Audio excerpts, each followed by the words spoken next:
I spent years to actually help large number of teams create a co-created vision for Hindustan Petroleum. Also deliberate on its mission or purpose. So it takes years at times, and it's a continuous process.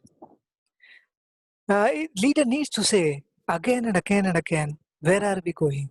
Where are we headed for? What is the purpose? Is it a one-time activity? No.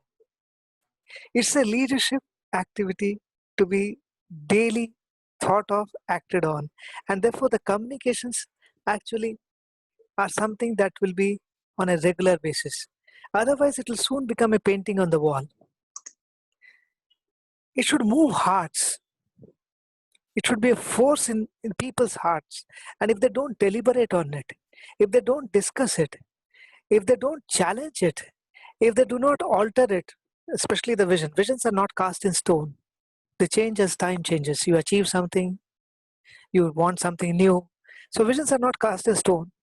So the more they deliberate, the richer it becomes, and more people become accountable for achieving it.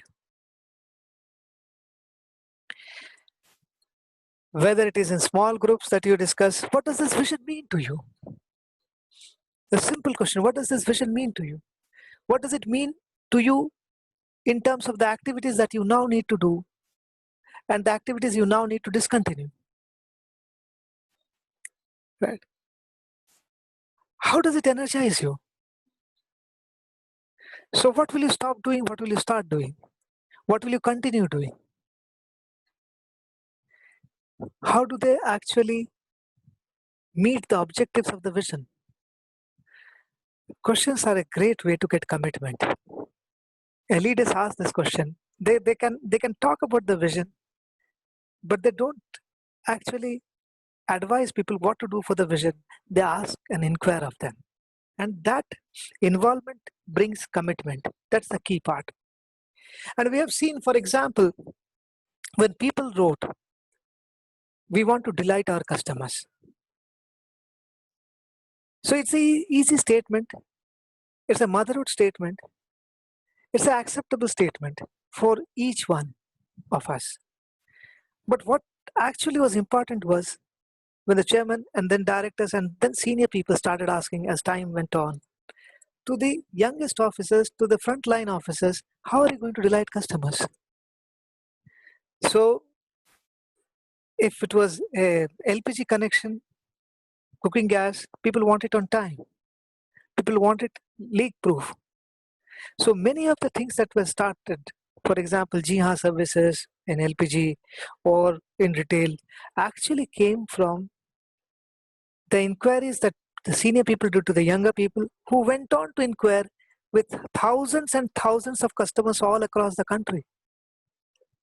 The funny part is, while you have heard it earlier, you have not been aware of it earlier. When there is conscious attention and complete attentiveness to the vision, your hearing actually changes from a physiological to a mental activity. And then you act. So that is why leaders must discuss, ask questions, talk about it in smaller forums, in larger forums, in city halls, and in regular conferences repeatedly. All modes are fine. Many modes are fine. You can write messages, you can write blogs, you can scream at the top of your voice, you can discuss by asking questions. Any mode is fine. Multiple modes are necessary. And not once, but on a constant, continuous basis. That is when, over a period of time, organizations become the mission, become the vision.